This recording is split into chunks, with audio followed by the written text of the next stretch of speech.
Shalom saudara-saudara yang dikasihi oleh Tuhan. Percepatan kehidupan kita semakin hari semakin cepat, bukan? Dan itu sangat dipengaruhi oleh teknologi yang semakin meningkat. Saudara, apakah percepatan kehidupan kita mempengaruhi relasi kita satu dengan yang lain? Saya percaya hal itu sangat mempengaruhi. Karena setiap kita seakan-akan dikejar-kejar oleh segala sesuatu yang patut kita responi, yang patut kita kerjakan. Saudara, mari kita waspada.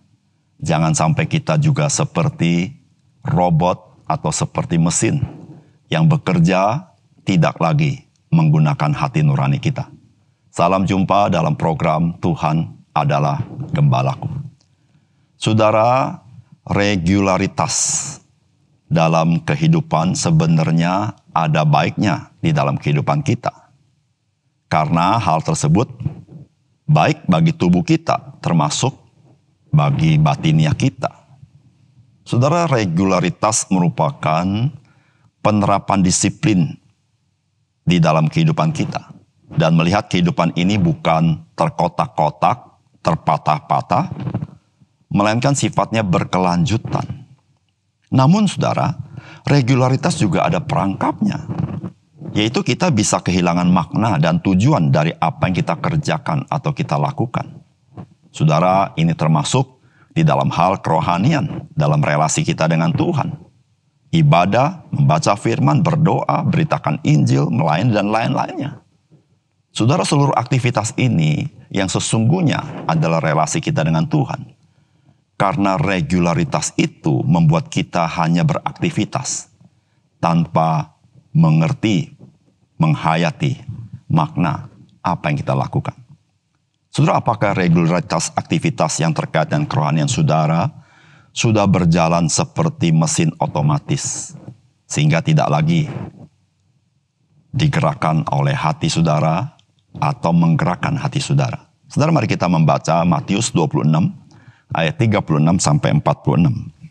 Maka sampailah Yesus bersama-sama murid-muridnya ke suatu tempat yang bernama Getsemani. Lalu ia berkata kepada murid-muridnya, "Duduklah di sini sementara aku pergi ke sana untuk berdoa." Dan ia membawa Petrus dan kedua anak Zebedeus sertanya, maka mulailah ia merasa sedih dan gentar. Lalu katanya kepada mereka, "Hatiku sangat sedih seperti mau mati rasanya. Tinggallah di sini dan berjaga-jagalah dengan aku." Maka ia maju sedikit lalu sujud dan berdoa, katanya, "Ya Bapakku, jikalau sekiranya mungkin biarlah cawan ini lalu daripadaku, tetapi janganlah seperti yang kukehendaki, melainkan seperti yang engkau kehendaki." Setelah itu ia kembali kepada murid-muridnya itu dan mendapati mereka sedang tidur. Dan ia berkata kepada Petrus, "Tidakkah kamu sanggup berjaga-jaga 1 jam dengan aku? Berjaga-jagalah dan berdoalah supaya kamu jangan jatuh ke dalam pencobaan. Roh memang penurut tetapi daging lemah." Lalu ia pergi untuk kedua kalinya dan berdoa, katanya, "Ya Bapakku, jikalau cawan ini tidak mungkin lalu kecuali apabila aku meminumnya, jadilah kehendakmu." Dan ketika ia kembali pula, ia mendapati mereka sedang tidur sebab mata mereka sudah berat. Ia membiarkan mereka di situ lalu pergi dan berdoa untuk ketiga kalinya dan mengucapkan doa yang itu juga. Sesudah itu ia datang kepada murid-muridnya dan berkata kepada mereka, "Tidurlah sekarang dan istirahatlah. Lihat saatnya sudah tiba bahwa Anak Manusia diserahkan ke tangan orang-orang berdosa. Bangunlah, marilah kita pergi. Dia yang menyerahkan aku sudah dekat."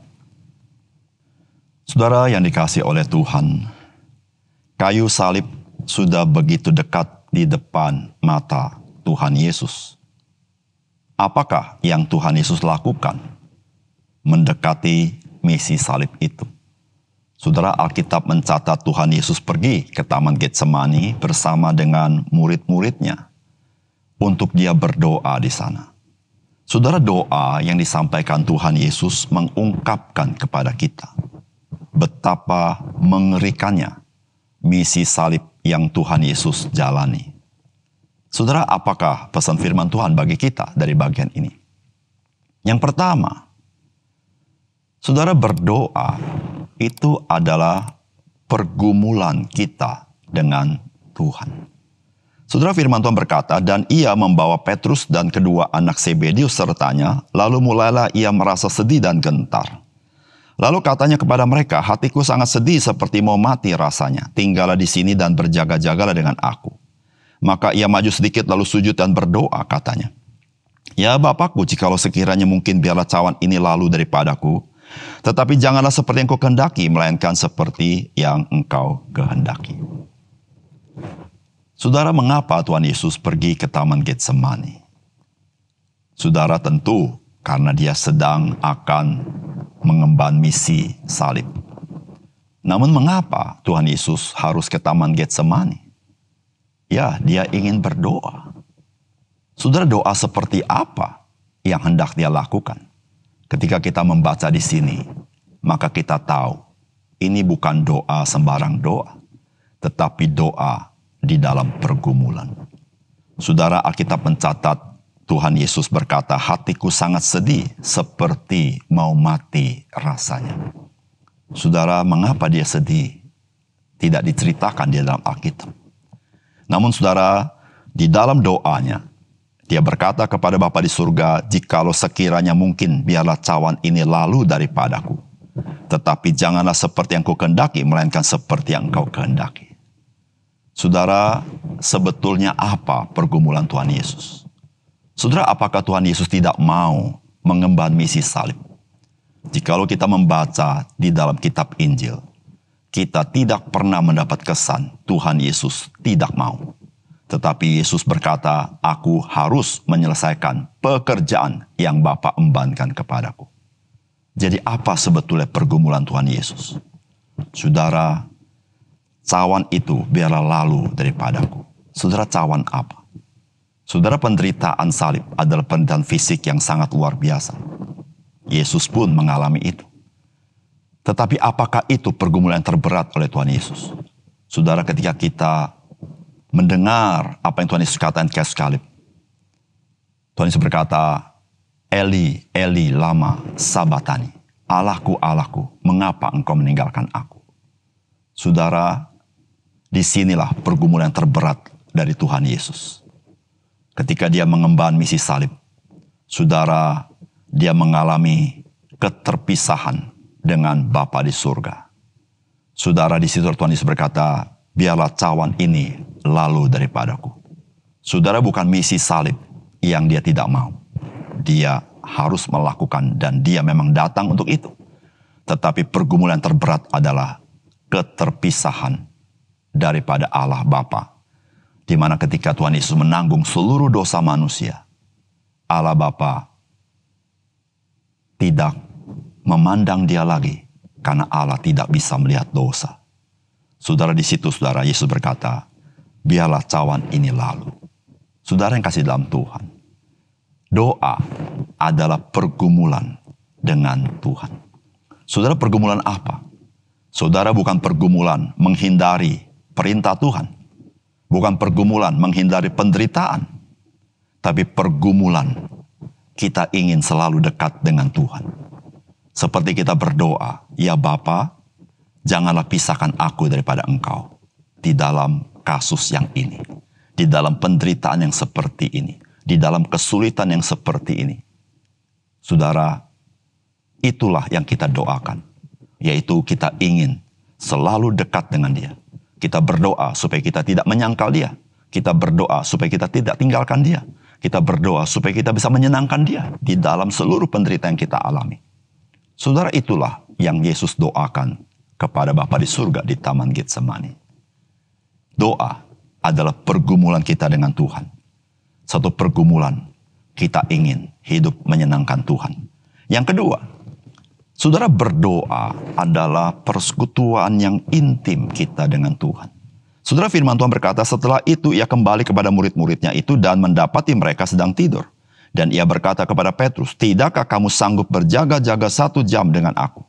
Berjaga-jagalah dan berdoalah supaya kamu jangan jatuh ke dalam pencobaan. Roh memang penurut, tetapi daging lemah. Saudara, ketika Tuhan Yesus bergumul dalam doanya, saudara, ketika murid Tuhan Yesus, orang-orang yang sangat dekat Tuhan Yesus, mereka tertidur. Saudara, kemungkinan mereka tidur karena mereka letih, Kemungkinan mereka tidur karena mereka tidak mengerti apa yang Tuhan Yesus sedang mau jalankan. Tapi saudara, bisa saja mereka tertidur karena mereka tidak berjaga-jaga. Saudara, kalau kita membaca komentar Tuhan Yesus, maka kemungkinan besar murid-murid ini menjadi orang-orang yang tidak berjaga-jaga. Mungkin karena keletihan mereka, mungkin karena ketidakpahaman mereka, sehingga mereka menjadi kurang berjaga-jaga. Saudara, Tuhan Yesus mendorong mereka untuk berdoa. Mengapa harus berdoa? Maka Tuhan Yesus berkata apa, saudara? Roh itu penurut, tetapi daging lemah. Saudara, berdoa memberikan kita kekuatan. Mengapa demikian? Karena berdoa adalah persekutuan yang intim kita dengan Tuhan. Disitulah saudara-saudara, roh kita dikuatkan oleh Tuhan. Saudara, roh kita tidak bisa dikuatkan oleh yang lain kecuali oleh Tuhan. Saudara, ketika kita bersekutu dengan Dia di dalam doa, maka roh kita dikuatkan oleh persekutuan kita dengan Tuhan. Disitulah saudara-saudara, kekuatan rohani kita yang akan memimpin hidup kita, bukan kelemahan daging kita. Saudara, doa bukan hanya kata-kata yang terucap, tetapi doa sesungguhnya adalah satu penyerahan hidup kita kepada Tuhan, di mana kita ingin bersekutu dengan Dia, kita ingin bersama-sama dengan Dia. Saudara, itulah yang menguatkan rohani kita.